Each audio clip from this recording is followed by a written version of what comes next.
good evening from Camelot Castle TV network. Now, as I'm sure all of you have worked out by now, my dear wife and I, Irina, have been doing these broadcasts from Camelot Castle TV, and we call it Camelot Castle TV network because you guys out there are the network. So what I'd like all of you to do is network away by pressing that share button, because tonight we have got one of the most extraordinary minds. Very exciting.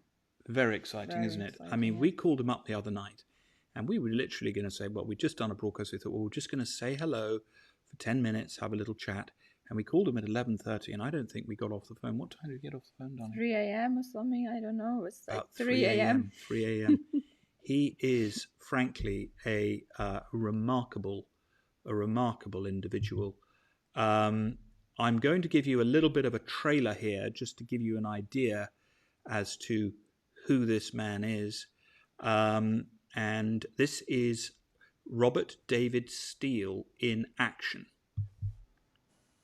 Well, first off, I think the public now realizes that the Russians did not hack the election. I mean, William Binney and Ray McGovern, myself, many others. In fact, I've listed 29 people, including Barack Obama, who have gone on the record and said the Russians did not hack the election. That is an old meme. It's gone. Hillary Clinton, it's on record, Stanford University has studied this and documented it. Hillary Clinton stole 13 primaries from Bernie Sanders using electronic ballot tampering. The Russians did not hack the election. Hillary Clinton hacked the election and lost because that door was closed at the very end. What I think, and I wrote today, in fact, published in the Russian International Affairs Council, Trump is a wild card. Trump is a businessman. Trump already understands that, for example, we're paying too much for Boeing and Lockheed and Northrop Grumman. He's coming at this with a fresh perspective. So the third big leak was the Anthony Weiner laptop that had allegedly 650,000 emails from Huma Abedin. She was introduced to Hillary Clinton as a very, very young girl.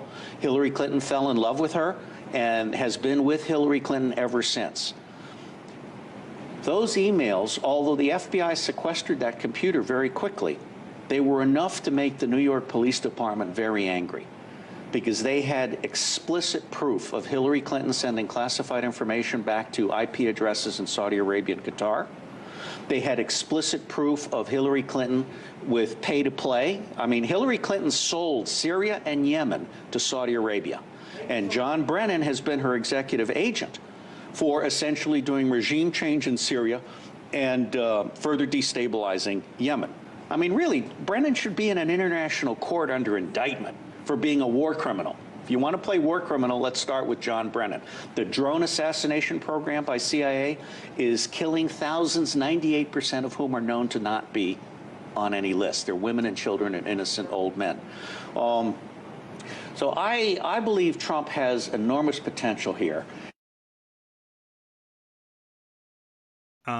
You know, that was just a little bit there of Robert Steele. Now, of course, tonight's broadcast, and I'm just going to wait for you to share this a little bit, to Amanda Jane Eliash, one of the principal opinion formers. This is a young lady that has built a $1 billion fortune for Head, the Eliash fortune she helped build, and she is one of the greatest opinion formers in London. She's joining us tonight. She says, tonight is the night. That's right, Amanda. And well done, Amanda. You're absolutely right. Now, tonight is sponsored by Camelot Castle. And for those of you that would like to visit us after lockdown, for all of you loyal freedom fighters, we have put a little deal there for you. And you can find that after the program at the Camelot Castle shop, camelotcastleshop.com.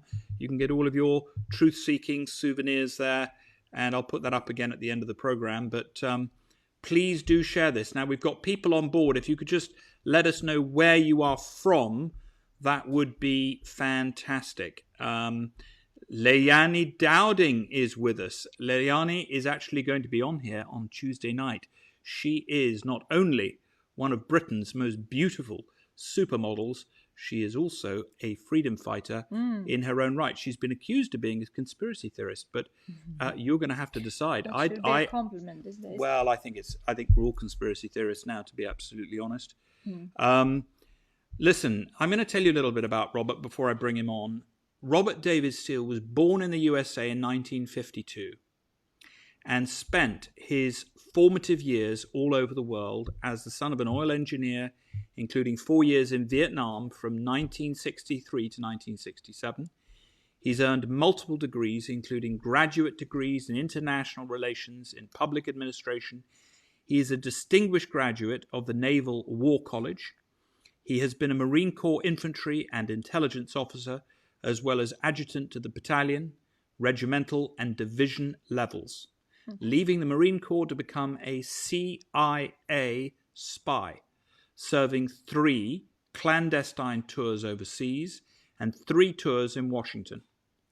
He was invited to leave the CIA to create the Marine Corps Intelligence Activity, where he founded the modern discipline of open source intelligence, OSINT, open source intelligence.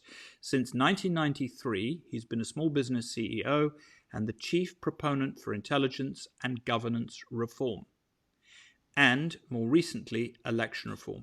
In 2017, Robert David Steele was recommended for the Nobel Peace Prize for his proponency of open source everything engineering, OSEE, which costs 20% less than the failed Western model.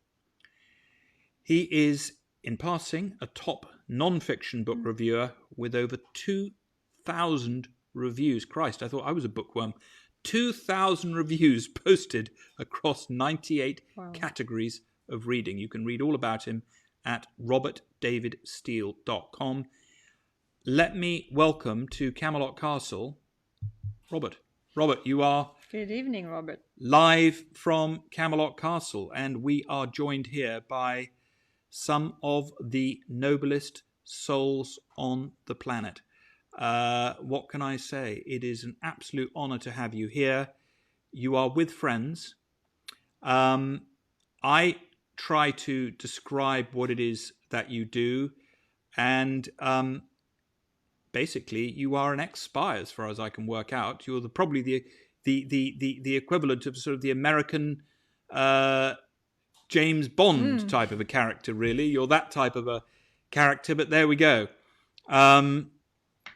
What can I say? You've lived an extraordinary life. How do you occupy yourself today?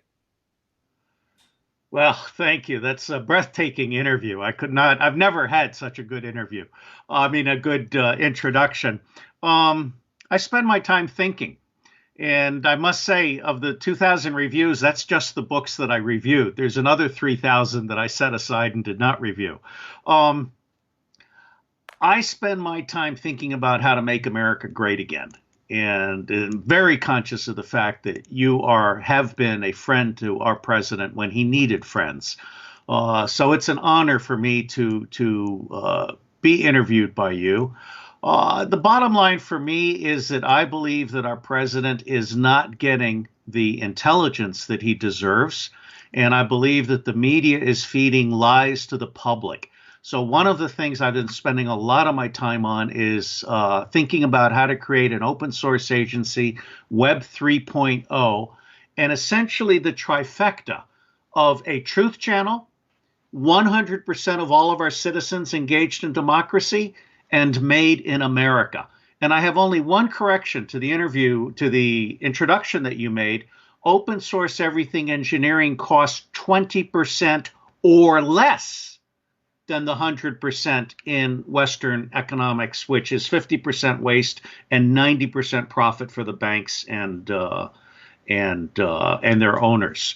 So if Trump wants to rebuild America, open source everything engineering is something that would allow every locality to be self-sustaining and made in America. Well, I just wanted to also let you know that we are joined this evening by His Grace the Duke of Marlborough from Blenheim, and who has really been helping shape the direction of this broadcast. And of course, he himself has been an incredibly good friend to the president, hosting him at Blenheim Palace when he first came to this country. And as I know you're aware of that, but he is joining us this evening, and that's great news. So you were among the first to write that Trump could win in 2015, in fact. And you went on to publish the Trump Revolution series, which is over 50 essays celebrating the Trump phenomena. Could you just go into that a little bit? Well, I realized early on that it was literally like there was almost a blackout of positive information about the president. And when Hillary Clinton called all of us deplorables, I knew then that Trump might have a serious chance of winning, because most Americans are not deplorables. They're patriots. They're hardworking people that want their country to be great again. So I started writing essays, and I knew that Trump was a long shot because I knew the system was rigged. And by the grace of God, he won. Among the things that I've published are The Accidental President. And I talk about how he probably woke up that morning thinking about how he would avoid assassination for the next 4 years, because he was not what the system wanted. Another relatively famous essay has been The Soft Coup Collapses. I was, as this brilliant thing, I'd forgotten about the Russian TV thing, but I called it very early on. I knew John Brennan was a liar and a traitor, and I knew that this was concocted. And Bill Binney from NSA and I are friends, and we go back a long ways. We can smell the truth a mile away. So I did soft. Just for our guests, could you explain who Bill Binney is? Oh, absolutely. Bill Binney is the honest, patriotic American. The president knows his name. He has appeared on Lou Dobbs. He basically reported the National Security Agency to the Inspectors General of the Department of Justice and the Department of Defense for spying on all Americans against all laws and regulations.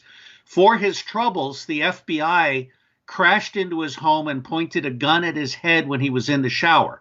And Bill is a double amputee. So I joined Sidney Powell and the president in my scorn for the Federal Bureau of Investigation.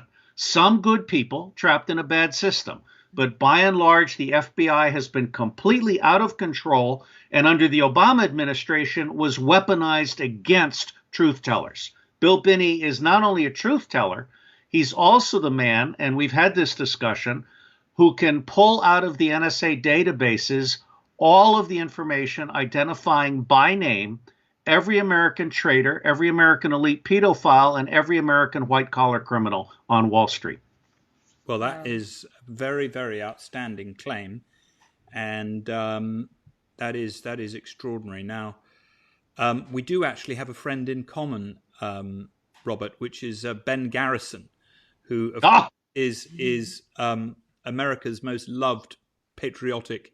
And in fact, he very kindly, I don't know what you call it, he wrote a lovely message to Arena and I on one of his cartoons, and he sent another copy across for his grace, which after lockdown I will very much look forward to giving to him. But Ben Garrison, who is America's great sort of conservative cartoonist, honored you recently because he actually made a cartoon all about you. And I do have it here. I'm going to put it up on the screen. I have it here. Oh, yeah. There you go. Well, let me just put it up on the screen so our viewers can see it. It was totally unexpected. It was paid for by one of my fans. Right. This is amazing. It's an amazing cartoon. Here it is. There it is.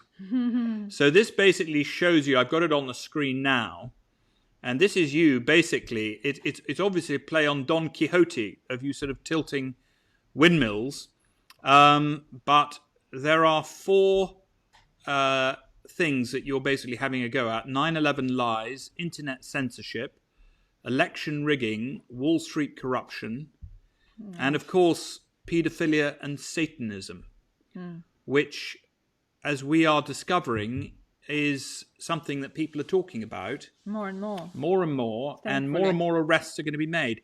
And this is one of the reasons I would ask everybody that has joined the feed recently. We now do have nearly 1,000 people on the feed on the various different platforms that we're on. Please, if you could press the share button. And what I would all ask you to do is create watch parties. Yeah. Because if you do that, it basically goes to a lot more people. Could you just take a minute to just go over those 4 elements in that cartoon?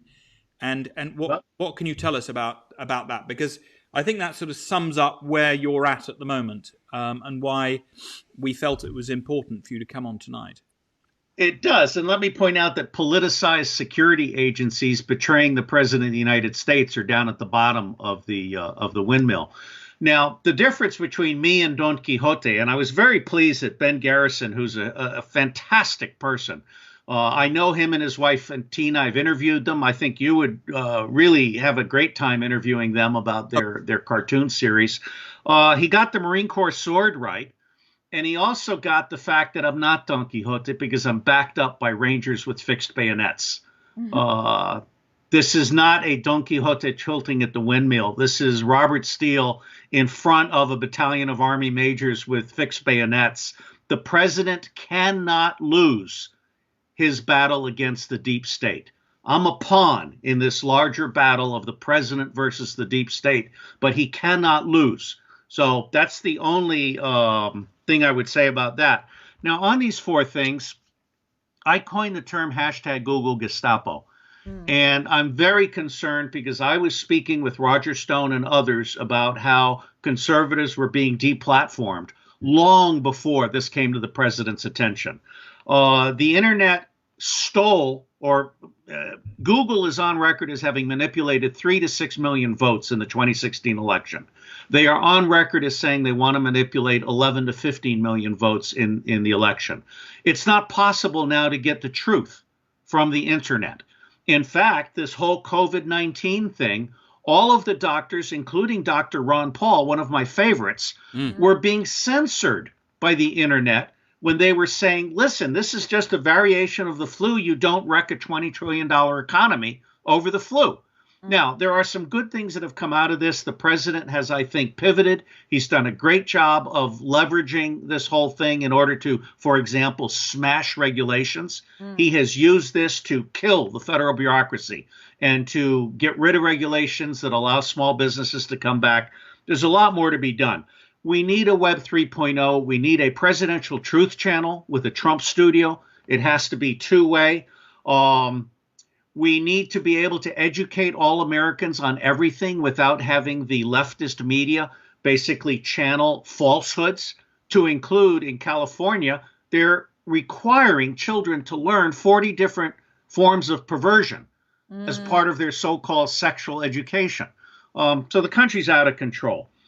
Election rigging for me is very important because I think the president can win the mother of all landslides if he does an election reform act that gives the Libertarian Party particularly and the independents and Greens an opportunity to win seats in Congress in 2022.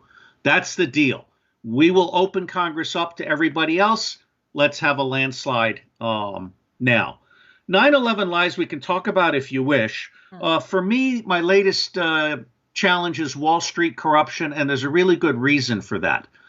I am helping publicize a $1 billion lawsuit that is going to be followed by a $1 trillion lawsuit. But we're going to get both of which we're going to get into that in some detail, aren't we? All right, then I will just say that my hope is that by focusing the president's attention on Wall Street corruption, I'm showing him that he left $50 trillion on the table and he can go get it, and that will help make America great again. And he doesn't need to go to a trial in order to confiscate assets that were purchased with illegally acquired money.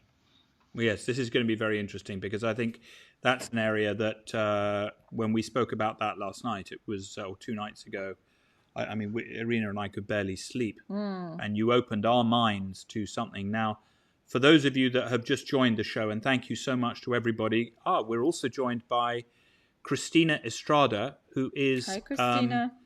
One of the world's most beautiful young ladies. She's a supermodel and an advisor to those that counsel heads of state, and an incredibly sentient young lady. Good evening, Christina. How are you? We hope you're going to come on here and share your wisdoms with us at some point. We are joined by Robert David Steele, who is an ex-spy who ran clandestine operations for the CIA. For a very tiny portion of the CIA. Right. Okay. Good. Well, that's fine. That's fine. Very accurate. So thank you, Robert. I thank you for your accuracy. Now, could you get into? We've talked about a few things the other night that the president could do that would result in him having what you described as the mother of all landslides. Let's discuss each of those in turn, because I think this is important. And each of those, we've got an intelligent audience here. These are people that do understand financial dynamics. What you told us about naked short selling, I didn't really understand what that was in the first instance. So perhaps you could get into that now. Well, I'd be glad to. Naked short selling is when Wall Street sells stocks it doesn't actually own. And the best analogy that I've had is if you were to take your car, which you have one car, and you were to make 10 million copies of the title of that car and sell 10 million copies of the title as if you were selling the car and keep the money and not deliver the car, that's naked short selling. Now, the people that I'm helping publicize have documented over $100 trillion in naked short selling. And because this is a federal crime, all of the land, all of the buildings, all of the airplanes, all of the yachts, all of the gold, all of the silver, all of the jewels that has been bought with that illicitly acquired money is now subject to immediate confiscation without trial. Wow. What that means, and I've been told that the president has clawed back 15 trillion, 15. Mm-hmm. What I'm trying to do is help the president focus on this larger body of work that's going to be submitted to a court, but it's also immediately available to the president's staff and particularly to the attorney general. The minute the president documents $100 trillion in illicitly acquired wealth, he's now in a position to demand at least 33 trillion, if not 50 trillion back. It's a delicate matter. You want to do it without wrecking Wall Street because Wall Street needs to be preserved. But the bottom line here is I'm trying to show the president that he left money on the table. I understand totally. So how does that work? How do they do that really? What would give me sort of an example of that? Well, part of the problem is that, and Michael Lewis wrote a book called Liar's Poker in the 1980s. It's basically a casino. It's a shell game. It's completely corrupt. And the main reason that it continues to survive is because the U.S. government elements that are responsible for oversight are completely complicit in this crime. Let me name specifically the Senate Banking Committee, the U.S. Attorney for the Southern District of New York, and the Securities Exchange Commission, and I will throw in as well the Federal Reserve of New York. All of those people are in a cabal that has decided to treat the U.S. public as a cash cow, and they are stealing money with impunity. Now, normally this would be discovered because when you sell stocks, according to the law, you're required to deliver the stocks within 3 days of the sale.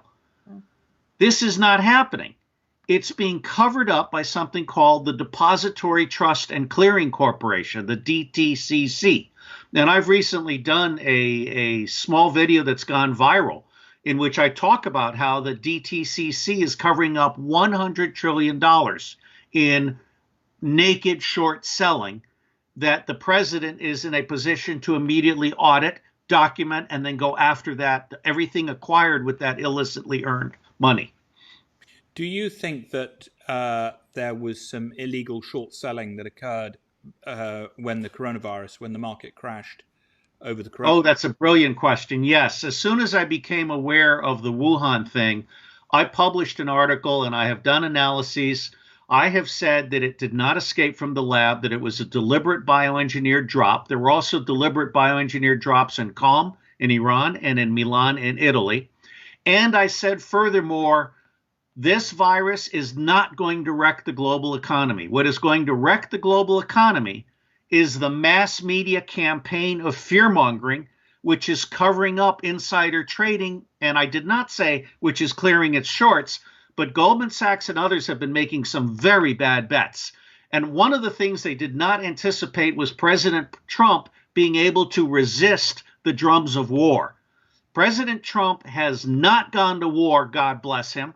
He's also settled the Koreas. They're going to unify and denuclearize. He's going to make peace in the Middle East. And that's bad for Goldman Sachs because they bet that oil was going to go to $200 a gallon. To $200 a barrel.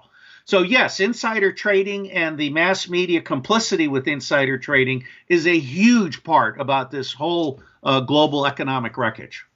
So just to touch on the North Korea situation, I believe that you had some sort of involvement with that. Could you speak to that briefly? It's not so much involvement as privileged knowledge. I listened to Sasha Stone and Ben Fulford and many others, but Sasha and Ben are two particularly, and Anna von Reitz are also of interest to me.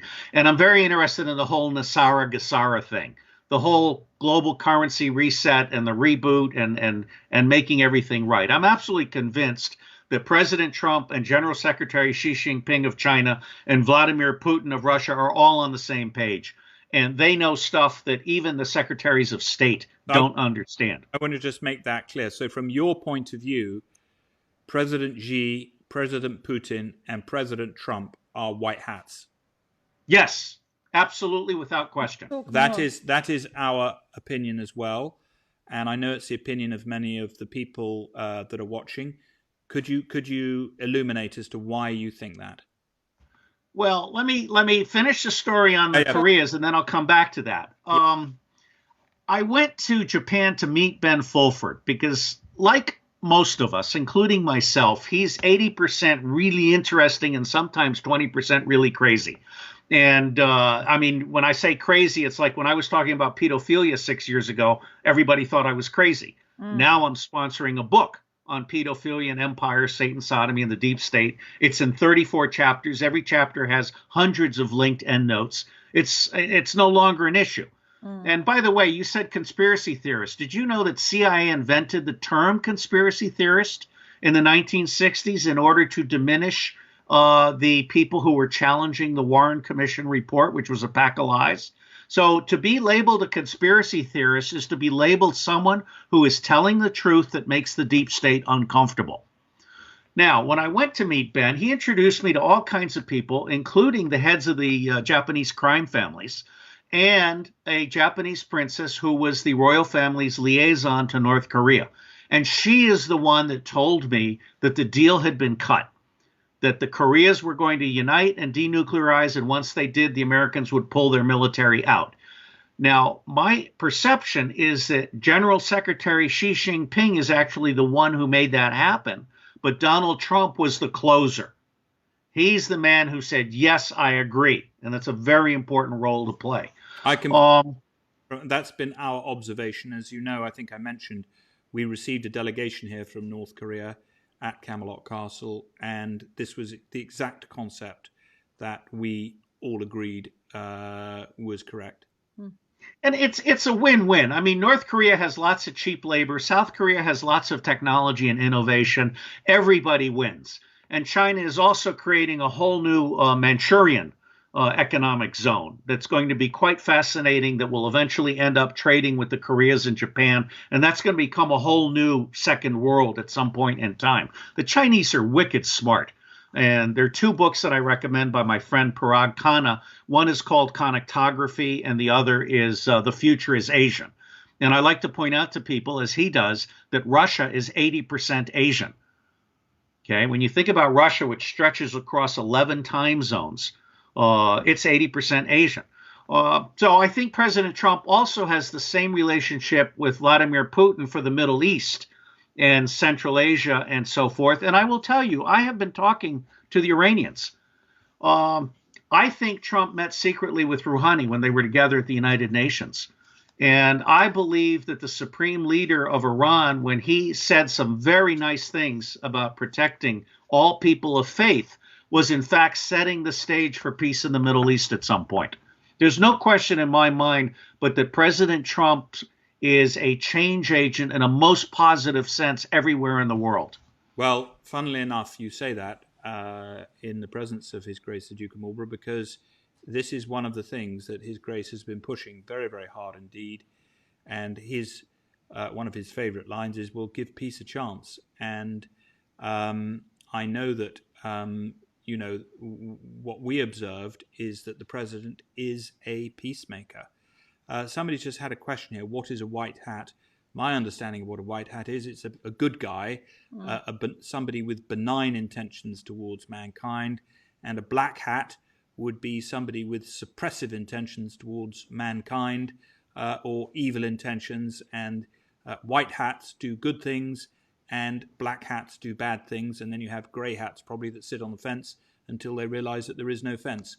But that is the definition. And of course, Xi, when he first went into China, and you'll correct me if I'm wrong about this, but it's something I got from Sasha, did very, very well with his own deep state over there and destroying the organ harvesting networks that were going on.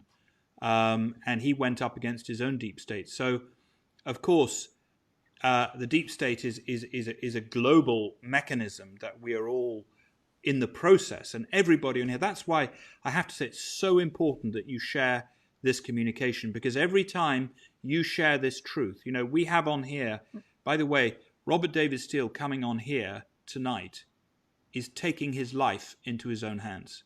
I'm more dangerous than that. Well, the truth of the matter is people that stand up, and what I would say is the least we can do to share this information, because the more people that understand this, and we're not here at Camelot Castle saying that every single thing that we broadcast on here is true.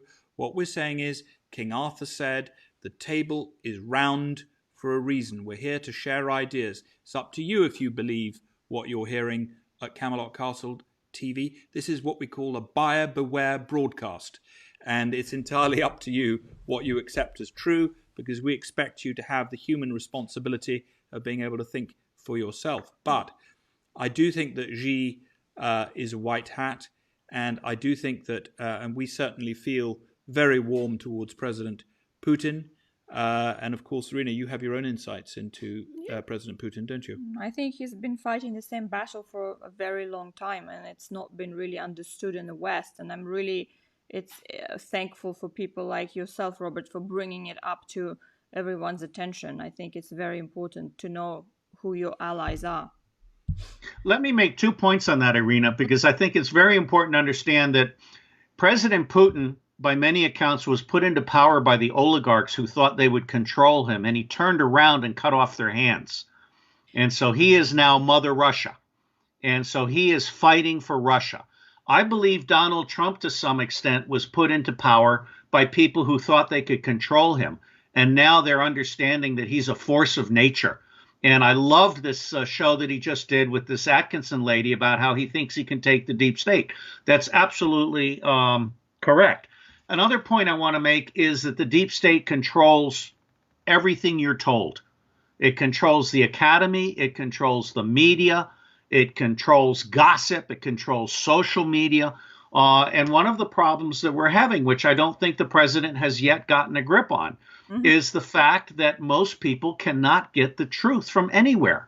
It's just fragmented. And the truth about China, let's go back to organ harvesting. I've traced organ harvesting claims to 3 people and 2 books.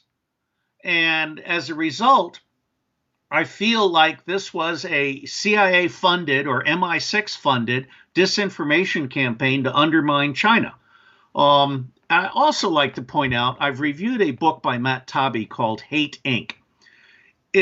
All of Taibbi's books are brilliant. Griftopia, about the merger of political and financial crime, The Divide, about one law for the rich, one law for the poor. But in Hate Inc., he does a huge reveal that I think every person watching this channel will like. Mm-hmm. He reveals that President Trump is using the WrestleMania playbook against the media and winning. Well, President Trump is a master communicator, and he has got the media chasing its tail. Well, never underestimate. We used to have something over here called ITV Saturday Afternoon Wrestling, which was similar, which was the British equivalent. And I never forget the fights between, who remembers Giant Haystacks and Big Daddy we had over here. And of course, that concept was picked up by the World Wrestling Foundation. I used to love, when I lived in America, following.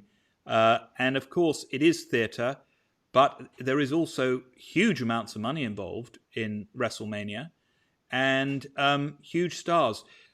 Christina Estrada, who, as I said, is a great advisor to and counsel to various different heads of state, she says, support whistleblowers who expose the truths. Well, what we have here is somebody who is a bit more than a whistleblower, but he's definitely somebody who is exposing the truth. Let me just interrupt very quickly and say two things. Under the Barack Obama administration, whistleblowers were hunted down and shot.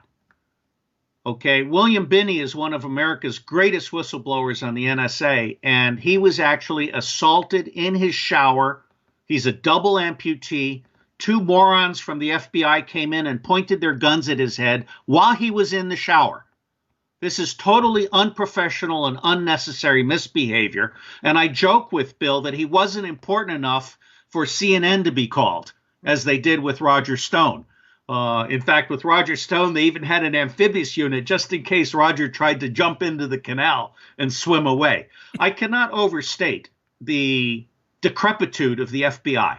What they did to General Michael Flynn is treason. Well, what they have done to Roger... Go ahead. You're friends with Michael, aren't you? I would say I'm an admiring colleague. He honors me from time to time with his wisdom. But I absolutely believe that General Flynn should be fully exonerated. He certainly does not need a pardon. In fact, the FBI should have massive purge. And this Judge Sullivan should probably be removed from the bench. But I think Flynn will be exonerated. He needs to go back into government. I would be very thrilled if he replaced Gina Haspel at the CIA.